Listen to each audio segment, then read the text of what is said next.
All right. Welcome to the Domestic Draft Man. Podcast. I'm Evan Bierman here with Dan Slowick. Dan, we're back from a week off. It's good to see you, and it's good to have a beer with you, man. What are you drinking? Mammoth Brewing Company. We are right. deciding to go out to Mammoth this year. We kind of do an annual ski trip, and we kind of invigorated it last year by you coming out to California, and you're going to come out west again, which I'm super stoked for. We're going to drive up to Mammoth, take this Mercedes Sprinter van, and kind of drive up there with our crew. It's me, Evan, and two other guys, possibly three. We'll see. And we're going to stay and we'll ski for the weekend. But I saw the Mammoth Brewery on the shelf, and I thought, why not? Let's give it a shot. We were just talking about it. Not necessarily in San Diego, but close. And a little bit about the beer and then about the brewery. It's just called their Mammoth. It's just called their Mammoth Pilsner, 5.2%. Very light, very crisp. It's a Czech style Pilsner, premium Pilsner malt backbone, gives the beer a clear, pale straw color and a light body, slightly sweet, bready, and toasted biscuit aromas. It's just, middle of the road, pretty good Pilsner, very crushable kind of beer. Definitely, if you see this when we're up there, go to their brewery. I'm definitely gonna have another one. Very refreshing. The brewery was built in 1995, and it's actually one of the highest elevated tasting rooms out on the West Coast. So it's 8,000 feet above sea level. So if we go there when we're out here, we can give it a check. And they only distribute to Southern California and Northern Nevada. So kind of hard to find. I was surprised when I saw it on the shelf. So that's Mammoth Brewery. They recently collaborated with another brewery in 2015. And they host like music festivals, beer festivals, and they kind of do a lot of outdoorsy stuff as well. I'm excited to go see it. Their logo is pretty cool. Kind of looks like the mountains with their double M there. And I'm sure we're going to go check out the brewery in the tasting room when we get there. What about you, man? What are you drinking? For sure. Yeah, we got to do it. So the brewery I'm doing today is Haymarket Beer Company. I'm doing their Blood Orange Blonde Ale. Haymarket is out of Chicago. They also have a location up in Michigan. But brewmaster Pete Crowley has won over 75 local, national, and international brewing awards, including medals from the World Beer Cup, the Great American Beer Festival, and the Festival of Wood and Barrel Aged Beer. So very, recognized brewery. One, if you're familiar with the Chicago area, West Loop down on Randolph Street, is where they're located. It's where some of Chicago's finest restaurants are located. So, to be on that strip, you got to serve some good food as well. So they do brunch on Saturdays and Sundays. They have good pizza. But the Blood Orange Blonde is a 5% ABV. It's 3.72 Untapped score. Strong blood orange flavor. So if you're into blood orange, I would definitely recommend this beer. It's very light. But the blood orange, it's kind of my tie-in to October, the spooky season a little bit. And with that comes along basketball season. I love it. Usually starts right around October. Yep. So today we're going to be talking about fantasy basketball. And, maybe we'll sprinkle a little Bulls talk in there. But I wanted to start off by talking about our fantasy basketball league that you run. That's right. Reigning champ, by the way. It is a complete. I think I won the year before that too. You did. So I do enjoy the league as well. It is always a nightmare though. You setting up the draft and getting everything organized and collecting the money. And this is not your forte. No, I'm not a great fantasy sports commissioner. It's a hard job. I mess up. Job. It's a thankless job. It's a tough job. I screw it up every year. It's either the time zone that I can't really comprehend the differences there, or Yahoo locks in the draft like time 48 hours before the day. So if you want to do like a 2 day before switch up, or people can't make it, you're like locked in, and then you got to reset everything. You got to re-enter all the keepers and everything. It's just a nightmare. It's a really hard setup, but I'm sure if you just had your shit together, it would be a lot more seamless, which I actually tried this year. We're starting it back up. I'm putting out communication like today, figuring out who's everybody's keepers were from last year, setting the draft date and time. I mean, I feel organized, but God, if you're in our league, I'm going to screw it up somehow, some way or another. Definitely going to mess it up. But I love it, man. Fantasy basketball is a lot of fun. We do it different. I mean, everyone does it differently, just like fantasy baseball. I think the only way you're doing things different in football is if you're standard or PPR. But some people do categories in basketball, and we did that for a couple of years. But I believe 3 years ago, we switched to the head-to-head kind of points format that is more aligned with fantasy football. And yeah, I mean, Domestic Drafts podcast has been showing up. You won 2 years ago. I won last year. So we'll see moving forward. It's also a great way for people that aren't like NBA like heads like I am to kind of follow the league and see who's doing well and picking up players and kind of looking at the rosters that way. Yeah, 100%. It's the only way that I keep in touch with the NBA and even know some of the lesser known players. So I mean, I love it. I wanted to start off our fantasy basketball discussion here with just some of the top players, I guess, top 10 and just your thoughts on who it is this year. There was some notable names I think left off of the top 10 that I'm curious, getting your opinion, who watches the NBA a little bit more, watches summer league, things like that. Like why are some of the bigger names left off of there? So we've got, I'm curious on who you're list, thinking is like bigger names, like Andre Drummond or something. I'm wondering like what you're thinking of, but I look at the top 10 and it looks pretty good to me. I mean, these are players, again, like your top 10 fantasy basketball players are going to be players who do a little bit of everything and score a shit ton of points, right? So obviously, your Luka, your Giannis, your Joker, like they're scoring massive amount of points. They're putting up a lot of assists and rebounds as well, and block shots with some of those players. So Carl Anthony Towns who do you think? is somebody. Okay, Carl Anthony Towns is down at 12. I feel like he's typically a top 5 fantasy player. Yeah, so but he's going to be playing alongside Rudy Gobert now too. So they got 2 7-footers clogging the middle. I think he's just going to have to defer just a little bit more. And I think they're also going to be a lot more efficient, right, out there in Minnesota. It's going to be a fun team to watch with Anthony Edwards too, because I think Anthony Edwards is becoming the star of that team. Sure. So with that, I think their style of play might change a little bit. And I think that's what they're factoring in to where, Towns used to just feast on a garbage team and put up ridiculous stats, but their team never did anything. So now they're going to be a little more competitive, probably do a little stricter game planning and not as just, go out there and do whatever you want, Towns. So, I mean, still top 12. He was sick too this offseason. He hasn't really played much, so we'll see. Okay. I think that's accurate with the addition of Gobert. What about the emergence Steph Curry? of Anthony? What about Steph? Steph's down at like 17. That's pretty low. Second round pick. The way I see that too is it depends on your scoring format. He just scores a lot of points. He's not really known for your triple double. He's not known for getting a lot of rebounds or steals or block shots. It's either points and assists. So, I mean, he's top 20 player fantasy wise. He's top 5 actually on rosters, right? He's just an absolute maniac who just shoots the shit out of the 3 ball.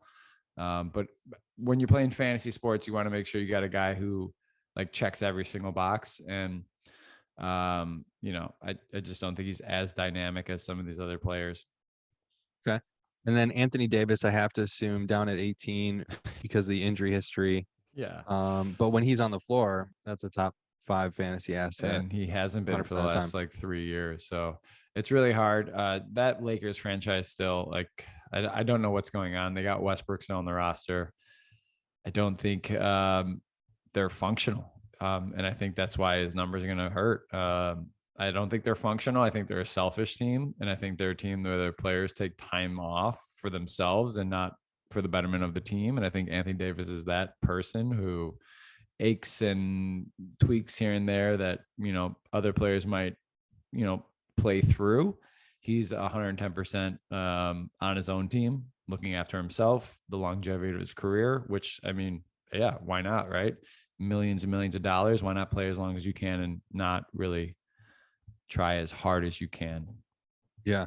Okay. Let me run through the top 10 here. Then we got, as you said, Joker, Antetokounmpo, Luka at 3, Embiid 4, Tatum 5, LaMelo Ball at 6. Though I think that's a little high. Thought he had an injury. He tweaked his ankle, I think, yesterday or two days ago. He looked like he sprained his ankle pretty bad, actually. Might miss some but time, he's your prime example that like does everything. He doesn't shoot at a high clip, and that's all right for our kind of scoring format because we're not doing a field goal percentage categories league. but the guy gets a crazy amount of assists. He's always rebounding too. He's tall for a point guard, and he gets some steals. He's got some sticky fingers. Yeah, I think that's factoring in a pretty big jump for him though too. I think he's typically around a third, fourth round, level talent last year. I think that's how he was. John Morant too is the next guy on the list. Somebody that I think they're expecting a big jump from as well to be a top 10 player, top 7 player. I don't know. He's a great player, and I love Ja, but I don't know if he's a top 7 player, just ahead of James Harden and LeBron James at 8 and 9, and then Trae Young rounds it out at number 10. So Kevin Durant just off of out of the top 10. Karl Anthony Towns, as I mentioned, just out of the top 10. Damian Lillard, 3 big names right outside of the top 10. What do you think about those 3? Yeah, I mean, with like Harden, LeBron, and Durant, aging players, they're going to be monitoring their what is it, like workload management or whatever. So they might be factoring in that, missing time, knowing they're not going to be playing, but they're also, they're not as good as they once were. They're getting older. Mhm. Durant's got major injuries. LeBron's old as dirt, but he's still amazing. And Lillard, like the Portland Trailblazers are rebuilding, so there's not a lot around him there in Portland. So it all makes sense to me looking at these, which kind of makes me curious for because the old guard is kind of handing it off to these younger, like Luka, Joel, Tatum, like that, John Morant, like that kind of generations next. They're kind of taking over, and these rookies that are coming in, last year's class as well. There's some pretty exciting players. Yeah. So what about the rookies? What do you think about Banchero and Keegan Murray, Jaden Ivey, Jabari Smith? Chet Holmgren was the other one that rounds out the top 5 here, but unfortunately will be out for the entire season. Yeah. What do you think about these guys? I mean, Banchero, I think, has the most obvious path to playing time and scoring, probably playing alongside Wendell Carter Jr., who's my guy. That's one of my keepers. Yeah, and Franz Wagner. Yeah, I think he's got a good opportunity to score some points. What do you think? Yeah, I think Magic are going to be fun. They got Cole Anthony there as a guard as well. I don't think I look at them at this class though, and Chet Holmgren to me was by far and away the best prospect and also fantasy player. That guy would get block shots, he'd rebound, he'd get assists, he could pass the ball for a big guy, and he'd score. So that guy, Chet, would be if you're in a keeper league, like last round of the draft, just draft him and keep him on your bench for the season. None of these guys really excite me. I think the rookie that I'm most excited to watch and monitor this year is Jaden Ivey out in Detroit. I think Detroit's going to be a really fun team as well. I think they're going to play really fast, a lot of fast break opportunities, a lot of assist opportunities there as well. So easy points for Jaden Ivey and getting a lot of assists there. But Jabari Smith in Houston, Keegan Murray and Paolo, I'm not sold. I think this is actually a pretty down rookie class altogether, because next year's class is going to be insane. What was it? Wembanyama? Yeah, have you been seeing some of those? Victor Wembanyama. That guy is Wemby, 7'4". Yeah, crazy. Plays like Durant, and he's 7'4". It's crazy. What's his wingspan? It's got to be like 8 foot something. It's ridiculous. But there's a poster because he's a French national. So he took a selfie next to Rudy Gobert, where if you watch an NBA game, Gobert looks insanely tall. And the picture with him standing next to Gobert, like Gobert looks like a normal person. It's idiotic how big he is. Yeah. Reported 8 foot wingspan. Normal. Yeah. Crazy. Jabari Smith, another name I think playing alongside Jabari Smith is Tari Eason, somebody that I think you wanted the Bulls to draft. If I remember correctly back during our draft podcast, but another rookie to monitor, I think. Been happy. It's be interesting to see. Been happy with what I've seen from Dalen Terry this preseason, though. Yeah. What about fantasy wise? He drafting Terry late? No, not at all. He's not going to get the minutes. Not going to get the minutes from what I'm seeing, unless there's another injury. He's just not going to get the minutes. He's kind of super energetic off the bench. He passes really well. I think that's the biggest takeaway I've seen from him in his game. He's one of the better passers on the roster, and he's long. He's a lot bigger than I thought he was as a guard. So he's a fun prospect to watch, but I just don't think he'll get the playing time. Yeah. All right, what about some breakout candidates? I see a couple names here that to me are interesting. That you listed here in our doc. We got Zion Williamson as a Yeah. breakout candidate. What's that about? Well, I mean, he hasn't played, right? So what do you consider breakout when he hasn't played since his rookie year and they're taking their time bringing him back? And obviously, he's like a generational talent. Mhm. But where do you draft someone who hasn't played in a year? So I think he might slide. So I think that's somebody you can draft lower in the drafts. I mean, by slide, maybe the late second round. Yeah, I was Late. gonna say they got him here at 30. So Yeah. you're still gonna have to invest a pretty high pick in him. But yeah, that Yeah. to me is a But tough like you said, it's tough to draft somebody right there when you haven't seen it in a while. yeah, he And looks is he gonna great be in the the same preseason. guy? He looks great in Yeah. preseason, specifically if you're doing a categories league. Like that guy's going to shoot super high percentages. All he does is get close to the rim shots because he's just an animal down there. I got Shengun here out in Houston as well, who is like a crazy prospect. Last year, he's passing the ball, shooting the ball. He does a lot for Houston there. And that's a team that's going to tank. So he's going to get a lot of minutes playing. So that's somebody you can look to reach on. Franz Wagner, I like him out in Orlando again. Really, really surprising rookie last year. Did a lot for them, plays a good all around game. And then I got two guys who have been in the league for a while that you've heard of that I've always been high on as well. And that's Brandon Ingram. I think the Pelicans are going to be a very, very tough team to play this year. I think they're going to be very competitive. And I think Brandon Ingram is going to be their focal point on offense. And with Zion healthy, he takes a lot of pressure off of Ingram. So that guy's going to be able to do what he wants. And then Kyle Kuzma. I mean, he's gotten better out in Washington after being traded from the Lakers, and he's kind of been isolated out there, and he's been able to work on his craft, and his shooting percentage has gotten better. Not his best career wise, but it's gotten better. He's gotten more stats on his rebounds, more stats on his assists, so he's doing a lot more out there. So that's another player I would look for a breakout season. What about Jordan Poole? I mean, he was a breakout, I think, last year to some extent, but is there more to go for him? And I guess we could talk about him getting punched in the face as well, if you'd like. Crazy how that video got leaked. That there's like a full blown police investigation onto like how that video got leaked. Yeah, I don't know if more that about how the guy's video got leaked than why he was punching him in the first place, which is nuts. is it. I don't know. I feel like that's probably happened once a You think year. so? I Teammates mean, getting in brawls and in a shove match like that, and then yeah, I mean, Gilbert Arenas brought a gun into the locker room. Like shove matches happen all the time. Like that. I don't know. That was more or less like talking shit. Had enough. All right, let's shove it out. I mean, stupid. It should never have been released, but it was. So now it's this big thing. Jordan Poole to me is just a scorer, though. He doesn't do much else for me. He's a really, really good scorer, really good shooter. Yeah. okay. And then I got somebody here that's, former All-Star, I believe, Klay Thompson down at 95. Is his game just gone? What's going on with Klay Thompson? Why is he so low? I mean, not gone, but he's not the Klay of yesterday. He's major surgeries. I mean, ACLs, Achilles, it's hard. You're playing at the highest level in the world, and those surgeries aren't easy to come back from. So yeah, I can understand him sliding.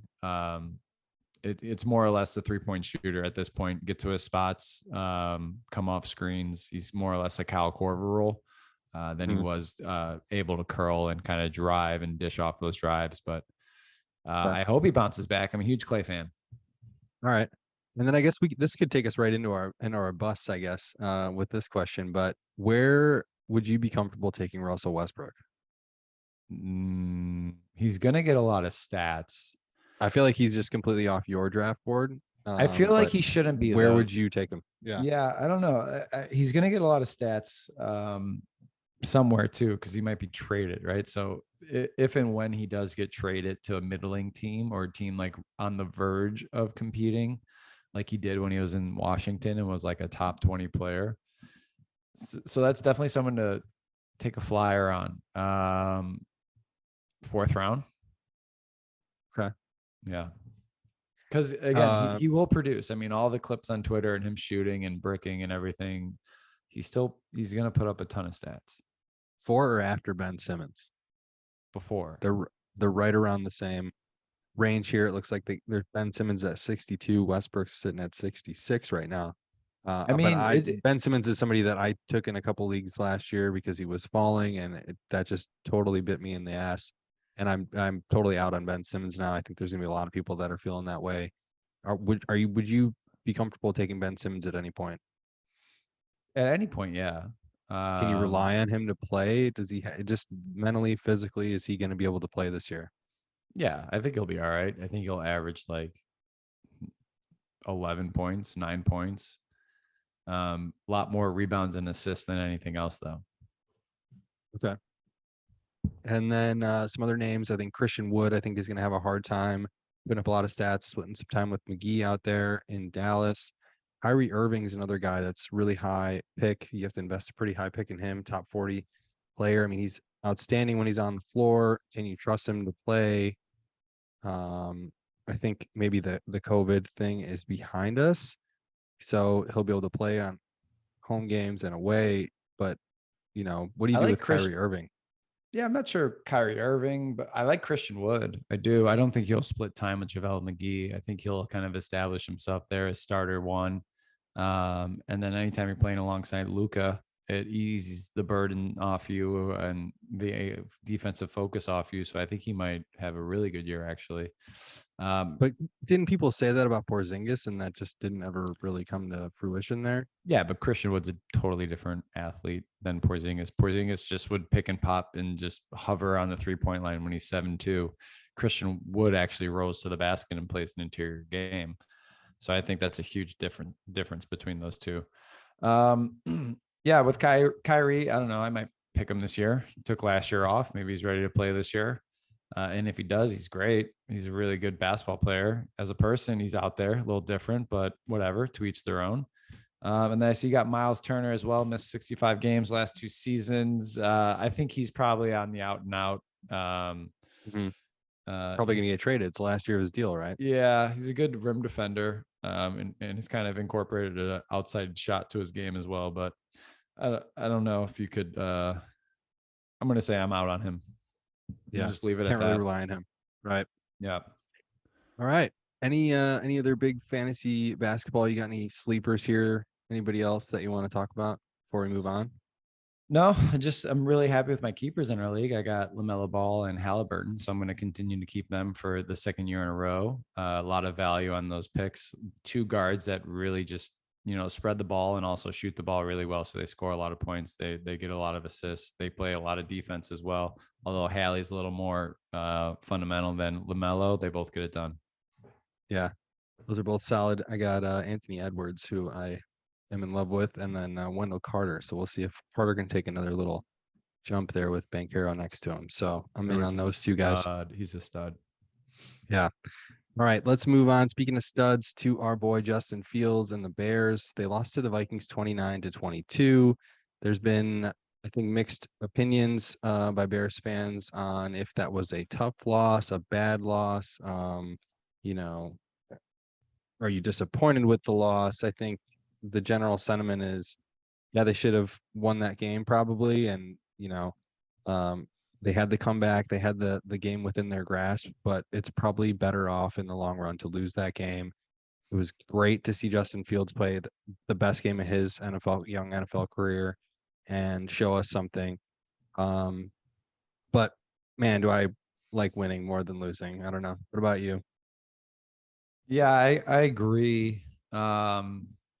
I was kind of out. That game was just like after the first quarter and a half, 2 quarters where Kirk Cousins was 17 for 17. I was like, what the hell is happening? Like, this team's awful, garbage. But there's something about this team, and they've done it all year, is they come out of halftime and they play better football, which is a really good sign to see, as opposed to last year when we would just continue to do the same thing and not make any adjustments and just lose games after halftime. So it's good to see the fight that way. Our roster is just absolute trash. So you gotta, I'm looking at it with the goggles of all right, if we come out with maybe 3 to 4 starters on each side of the ball after this year, we're going to be doing really well. More than that, we're going to have maybe like 5 to 6. But I think Braxton Jones is playing really, really well for a late round tackle, which is an immense amount of value to have.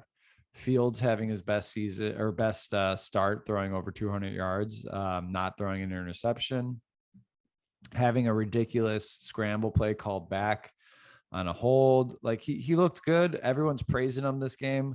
I never jumped ship. I know a lot of people jump ship on Fields after like week 3, week 2. They're all like, all right, start scouting quarterbacks. He's not it. I still got faith.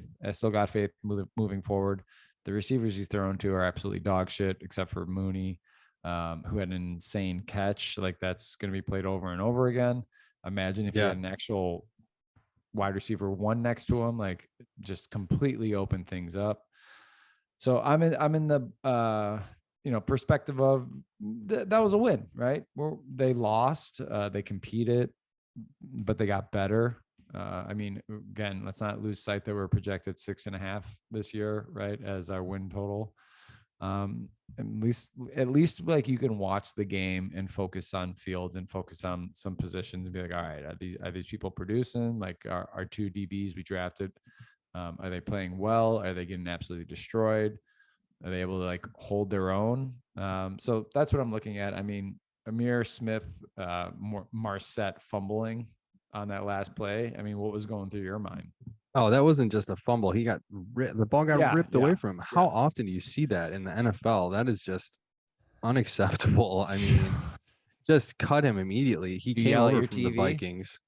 Yeah, anybody that was watching that, get out of bounds. There's no reason to fight for a couple extra yards and then just have the ball ripped from you. Don't get me started on that. But unbelievable. No, I mean, and same to what the week before though with Velus Jones fumbling the punt return. Like we had a shot there too. So the last 2 weeks, like we literally, besides turnovers, had a shot to win the game. Yeah, Smith Marset again, the same guy that had that block on the back on Fields long. It's like a 50+ yard touchdown run, which is outstanding to see that. But no, to what you were saying, the Vikings scored touchdowns their first 3 possessions. Bears come out. It's 21-3. They score 19 unanswered, 2 touchdowns, 2 field goals, and take the lead. So it's like, the second half has been outstanding. I mean, Bears have allowed 11 touchdowns in the first half, only 1 in the second half through 5 games so far this season.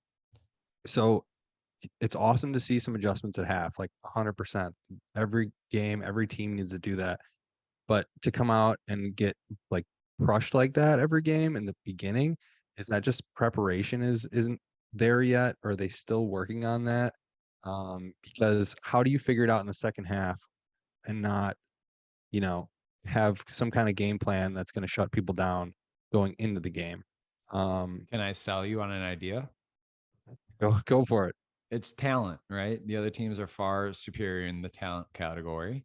So they come out and they're better than us. And then our coaches, like by this, would be doing a damn good job. Like they're taking the less talented team. They're going in at halftime. The players are listening to them, which is a huge sign of growth within an organization.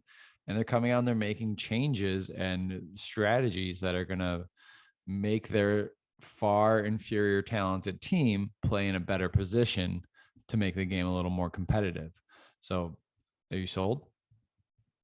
I mean, no, that sounds right. That could work for me. If this continues this way the rest of the season, I'll be pretty happy if that's actually what it is, because we are the far less talented team. But Fields again had his best game of the year. It was awesome to see just some big time runs. He did his reads and then he'd take off, and it was like, okay, that's the Justin that we need. The guy that runs 4.4. You have your legs at your disposal. Use those. And he said after the game, it was the most comfortable he's felt on an NFL field in his career so far. He said he was getting in his own rhythm, didn't get sped up by the Vikings defense at all. And then he credited his breathing. He said he's been working on breathing during the games, slow in for 4 seconds and out slow. It's like a yoga breathing, I guess. But he's just trying to stay more calm in the pocket and during the game. So it's good to see that he's making his own adjustments and trying to figure it out himself there, and being open and honest about it is very cool.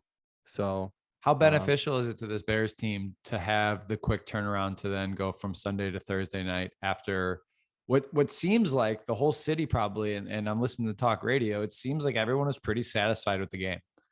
It was a loss, but it was a win kind of vibe, right? No one's really scrutinizing the roster. No one's telling them to fire Poles or fire Eberflus or like cut Fields. Like we got some good momentum going in, and it's a quick turnaround. Is that to our benefit?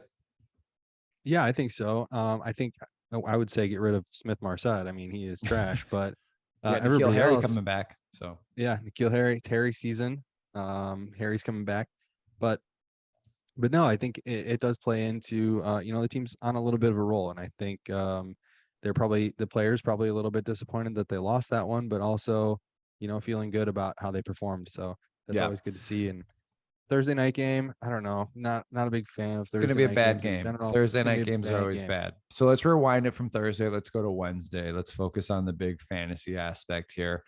Every Wednesday is our waiver wire Wednesday. We're quarter of the way in. I don't know how many games have they played. 4. They're playing 5, just about week 6 there-ish. Any game or season changing pickups this week? There are actually. There's a lot of teams I think that are missing out on quarterbacks, and or they picked up Tua, and Tua got hurt. Maybe they're like, I'm going to grab Teddy Bridgewater to replace him, or I'm going to use Carson Wentz, or I'm going to pick up Jared Goff, and just these guys just aren't really working out right now. Geno Smith has been balling out, and it was somebody that I talked about a couple weeks back. He was only like 10% rostered at the time. Now he's still only at 37%. I would grab him if you need a quarterback. If you're losing somebody like that, he is just balling out. He's got Lockett and Metcalf, and he's pretty much only throwing to those two guys. I think they account for 55 to 60% of his targets. He's zeroing in on those two, and it's working out really well.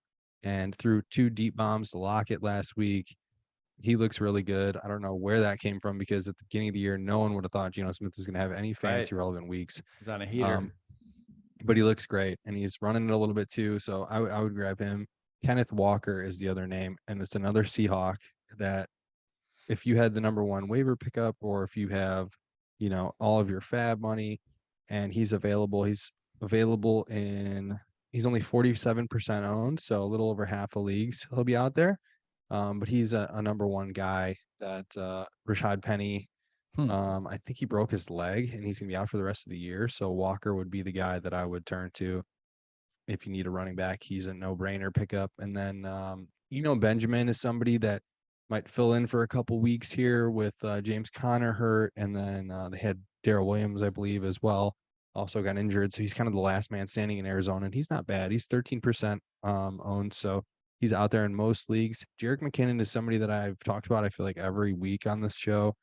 But Clyde Edwards-Alaire had a terrible game, his first bad fantasy week this week. So McKinnon outplayed him. He outsnapped him. I would grab McKinnon and still stash him until he starts to get more work. I don't think I'd play him right off the bat. But somebody that you could play would be Alec Pierce, wide receiver, 9% owned. He's on the Colts. He looks like their wide receiver 2. He's a rookie. He was drafted, I think, in the 2nd round. So pretty highly drafted rookie that really nobody's talking about. He's a good player. George Pickens is still only 55% rostered. You got to grab him. Kenny Pickett likes him the most out of all the Steelers wide receivers. And then if you need a tight end, Hayden Hurst, only 31% rostered. He's had a couple nice weeks back-to-back, catch some touchdowns from Joe Burrow. I didn't know that he was drafted before Mark Andrews. I think I was watching the telecast, and they're talking about how he was drafted in Baltimore before Mark Andrews. Yeah. Yeah, they took both of them, I think, back-to-back almost in that same draft. And they tried to make Hayden Hurst work there, and Mark Andrews was just better. And so they shipped him over to Cincinnati now. Yeah. All right, Dan, let's do your week 6 picks. We're going to go rapid fire on hit me with week it. 6. Yeah. Thursday night, first game, Bears. Bears Commanders is going to be the first game. All right. You're going Bears. Sunday, we got San Francisco against Atlanta. Where's it at? In Atlanta. Atlanta. All right. New England at Cleveland. New England.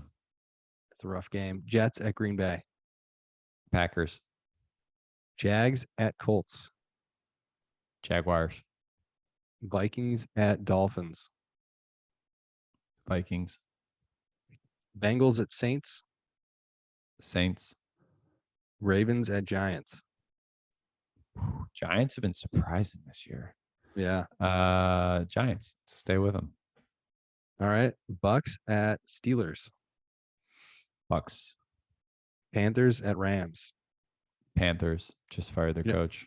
Yeah, I saw an interesting stat. Actually, the Bears have more touchdowns than the Rams do so far this year, which is crazy. Told you before the season started. I'm out on them. Out on the Cardinals. Rams. Cardinals at Seahawks. My favorite team in the NFL. You know that. Cardinals. Bills at Chiefs. Man, it's gonna be a good game. Bills. That should be in the night game. Cowboys at Eagles. That's gonna be a good one too. And Dak's coming back, no? I don't know. I don't think so. I think he might miss another week. Eagles. Rush has been on fire though. I think Rush is 4-0. Yeah. Eagles. All right. Do you sit Monday him? night You game? sit him for Dak as soon as Dak comes back? I think they're gonna. Yeah, but I think it's a no-brainer. yeah, for sure. Broncos at Chargers. Chargers. All right. So there's your week 6 picks. 100% correct. You got a fast fact? I do. I got one, and it's basketball related. So, we talked about Steph Curry. We talked about Klay Thompson. Steph, Klay, and Draymond Green, who punched Jordan Poole, have won 19 NBA Finals games, tying Tim Duncan, Tony Parker, and Manu Ginobili for the most by any trio over the last 30 years. Do you look at those three in the same kind of light as Duncan, Parker, and Ginobili? I feel like they're like top of the mountain trio. Yeah, I think I like how you said Manu. I think it's Manu, but I maybe I'm wrong. Maybe I'm not. Tomato. Argentinian, so maybe it is Manu. No. To me, Duncan, Parker, and Ginobili is right. They just feel better, but it's because Draymond, Steph, and Klay are really good, and Draymond is not as good as those three. I think there's something with Duncan, Parker, and Ginobili. Like their winning percentage in the playoffs is insane. I think that we'll save that fact for the next episode. Yeah, Warriors got to be up there though. Yeah, for sure. All right. Yeah. Thanks again for joining us today for Dan Sloak. I'm Evan Bierman. You've been listening to the Domestic Draft podcast. If you're listening on Spotify, don't forget to rate the show. You can find us on Twitter at Domestic Draft, on Instagram at Domestic Draft Podcast. Our website is domesticdraft.com, and you can watch the show on YouTube. Just search up Domestic Draft and drop us a sub. Thanks again for listening. Cheers.